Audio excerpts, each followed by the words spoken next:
Now, for the JRPG that I'm looking forward to this week, it is a game called Disney Pixel RPG. I've talked about this game many times. I've talked about it earlier in this episode, but Disney Pixel, fun fact, I didn't know that this game was called Disney Pixel RPG until today. I was just calling it that because like I thought that was like an in-progress name, but it is called Disney Pixel RPG, which is funny.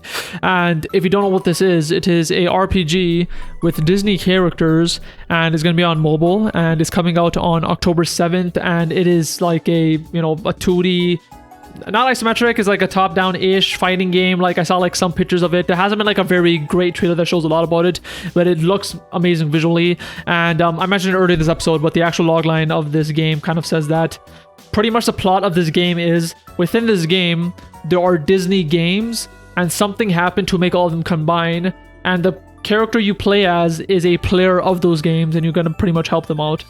I'm not sure if you got that, but that's what it is. And honestly, it seems very interesting. Like, I just thought it was just gonna be like, I didn't even know that if there was gonna be like a serious plot. I thought it was gonna be like, oh, the Disney characters are fucking around and you just help them fight bad guys. But the fact that they have that plot is very interesting. And what's even more interesting is that they literally made fake games within the game. I don't know what that means in terms of gameplay. Like, are we going to be able to play those games? Because, like, I was on their website. I was kind of checking it out. And they actually say what genre each character is from. So, for example, I have a few here. But they mentioned that Maleficent is from an RPG. Mickey is from a board game. And Judy, the rabbit from Zootopia, is from an action game. So they clearly have it thought out where, like, they're from games of a certain genre. I wonder if you actually get to play these. Like, do you get to play the RPG that Maleficent's from? Do you get to play the fucking board game that Mickey is from? It's very cool, and I wonder like what role that plays, and like why they chose what they did. Like, why is Mickey a board game? Like, well, I'm not sure, but the premise to me just seems very interesting. Since you play as a character that helps him, it is like an original character, so you actually get to customize them how you want, which is very cool. In terms of the visual style, I mentioned this before too. It is pixel style, but the characters do look different. So for example, Mickey's pixel style looks different from Aladdin's pixel style. Like, there's a different density of pixels compared to Zootopia. They're also pixel style, but they're like way more high resolution compared to like Mickey or Aladdin. So it seems to be that I guess it makes sense. When I was talking about this before, I said that every world probably looks different, like every Disney series. What is likely is that it's probably each game in this game is different. So because Mickey is a board game, he looks like this, and because Zootopia is from an action game, she looks like this. It's probably going to be kind of probably the impetus within the game of why everyone looks different, which is pretty cool. They actually have a reason for why everyone will look different, because they're from different games.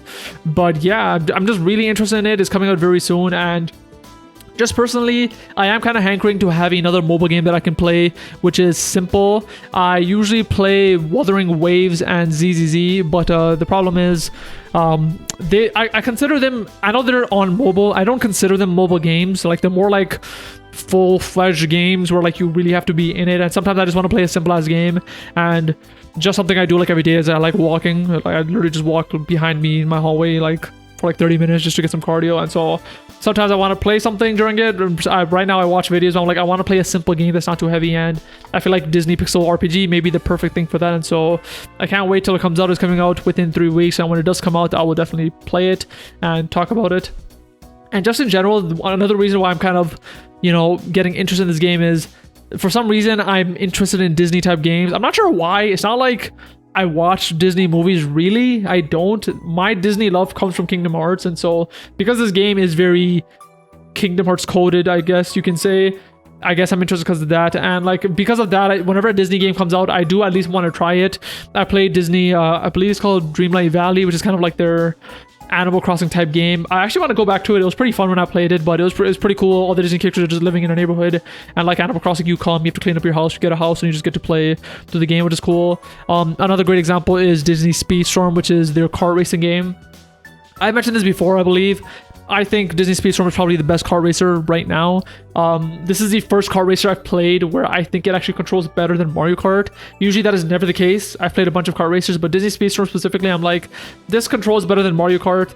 It looks better than Mario Kart. The maps are better than Mario Kart, and also the actual like gameplay aspect. Like Mario Kart, I can't play single player; it's just fucking boring. Like, there's no reason for me to. But this game, the single player, is challenging. It's fun. They have like this track system that you go through. They have like a battle pass type thing, so there's actually like incentive for you to play and unlock stuff. So I just think Disney Speedstorm was very good, and to get back to my point, because these games are Disney based, they're the reason I gave them a chance. And so this Disney Pixar RPG is another reason why I want to give it a chance.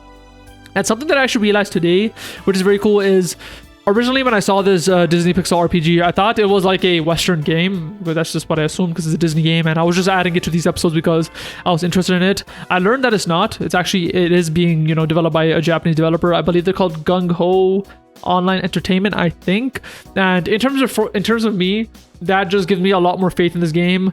This is just my personal taste, but I kind of don't really like most Western games that come out these days. This is not really my cup of tea, where like personally I think Japanese developers are carrying the games industry for the games I play, and like if there was no such thing as Japanese developers, I don't think I'd play video games these days. But because this is a Japanese developer, I have more faith in it, and hopefully it'll be a fun game. And that's pretty much all I want to say about this game. It's just very interesting looking, and if you haven't heard of it, I implore you to Google Disney Pixar RPG. It looks very cool, and just from like seeing a screenshot of it, I can assure you, like, if you play RPGs, it is going to at least look interesting.